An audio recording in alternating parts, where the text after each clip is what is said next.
Denver 7 On Demand is brought to you by Ferguson and BAC Appliance Center, the best in bath, kitchen, and lighting for your home. Good Thursday morning to you. I'm Molly Hendrickson. And I'm Brian Sanders. Here's the latest from Denver 7. We are under an avalanche warning in our higher elevations through 8 o'clock tomorrow morning. The latest avalanche danger map has much of the mountains in the high danger category with heavy snow expected throughout the day, and we could reach the highest extreme category. Overnight, there was at least one avalanche that caused major problems along I-70 near Vail Pass. State troopers say a tow truck was caught in the sliding snow. The driver is okay. So when will we see things ease a bit? Here's Lisa Hidalgo. Yeah, it looks like in the mountains tonight, they're going to get a break from the heavy snow, but then there's going to be more coming in on Friday. We're getting a break now here in Denver after some freezing drizzle mixed with some light snow. It was a really icy drive. Now those skies are starting to clear out after some of that freezing fog we saw this morning.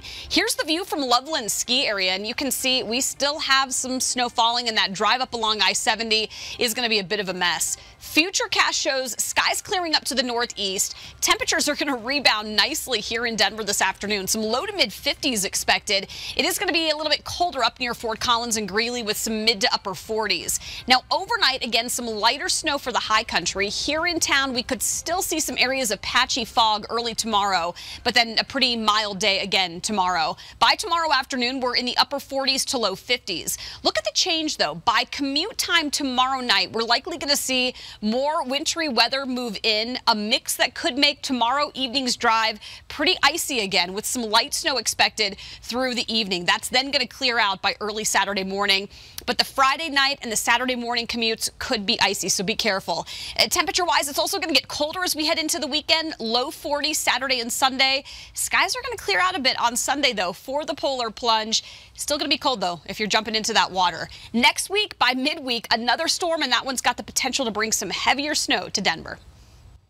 Turning to your other news this morning, former Colorado Governor John Hickenlooper kicks off his campaign for president today with a rally at Denver Civic Center Park. That rally is at the Greek Amphitheater at 5:30. It includes music by Nathaniel Ratliff and the Night Sweats. Tickets are free on the Hickenlooper 2020 website. After the rally, then, Hickenlooper will head to Iowa for 2 days of events. It all starts tomorrow at a brewery in Des Moines. On Saturday, he has a full day plan with visits to 5 different cities and towns in Iowa. Political experts say Hickenlooper will need to work both there and in New Hampshire to even have a shot.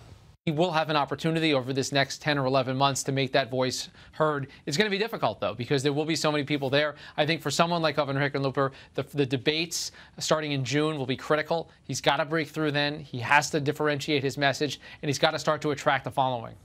Separation is the key. Right now, there are at least 14 candidates for the Democratic nomination for president. Nearly a dozen others, including former Vice President Joe Biden and Colorado Senator Michael Bennet, are still considering joining the race. 2 states are looking into claims a health facility in Colorado may have improperly billed Medicare and Medicaid.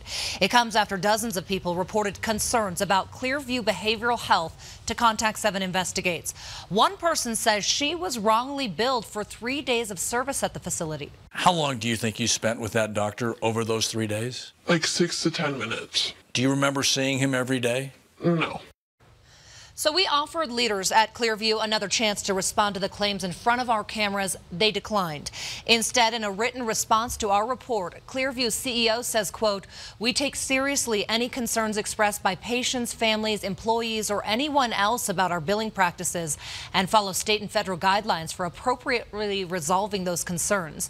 You can read Contact 7 Chief Investigative Reporter Tony Kovaleski's complete in-depth report right now on thedenverchannel.com.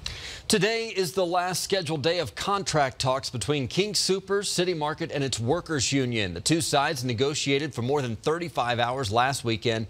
During talks today, the union says it will push the company for its final offer.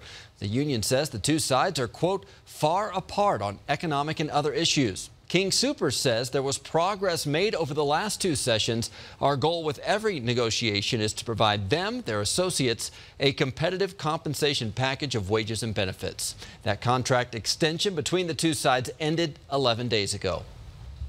Well, some students in Colorado want to say about who's in charge of their school. A new bill introduced in the legislature would allow Colorado students who are 16 and older to vote in school board elections.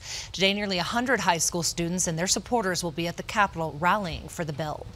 Congestion is growing on our roads as more people call Colorado home, but it isn't just frustrating for drivers behind the wheel, it's also dangerous for pedestrians. CDOT and the city of Denver are now working to address pedestrian risks on South Federal Boulevard. The community has been asking for the city to pay more attention to this street for a really long time.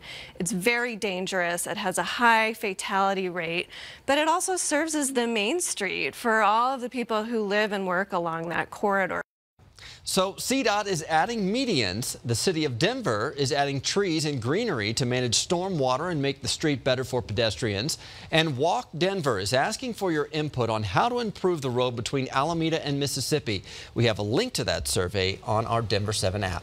New this morning, Facebook says it wants us to go back to having private conversations with each other. This could be a game changer. The company is promising a new focus and sweeping changes, and it comes after scandals like the data breach in which the information of 50 million users was used to influence voters. So Nicole Brady has those details. Yeah, Mark Zuckerberg said in a blog post here, people increasingly want to connect privately in the digital equivalent of their living room. That post yesterday, entitled "A Privacy-Focused Vision for Social Networking," is a dramatic shift in Facebook's mission. Zuckerberg promised that Facebook is going to make key changes, including better encryption of data, secure data storage, and less permanence, meaning more ways to remove your data from the site. The company also plans to combine its Messenger, WhatsApp, and Instagram messaging to allow people to send messages easily across all those apps, and only messages that the sender and receiver can see.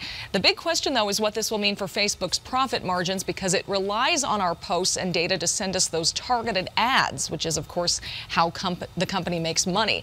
Now, these changes aren't going to happen immediately. They'll be rolled out over a period of several years, and the public town square aspect of Facebook isn't going away, but Zuckerberg says private messaging and small groups are now the fastest growing areas of communication.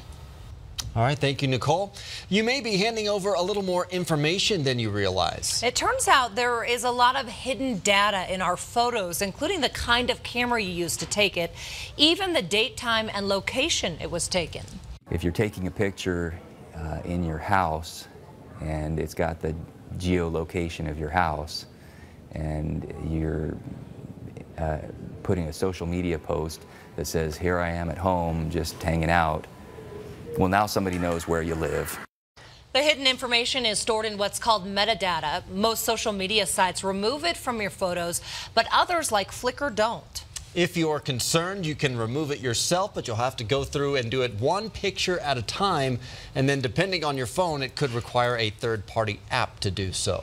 Well, we could be in store for our second state logo in just 5 years. Contact 7 received an anonymous tip that Governor Jared Polis and his team are considering making a change, and his office says the logo is under review. Yeah, so here's a look at our current state logo, which was adopted under former Governor John Hickenlooper.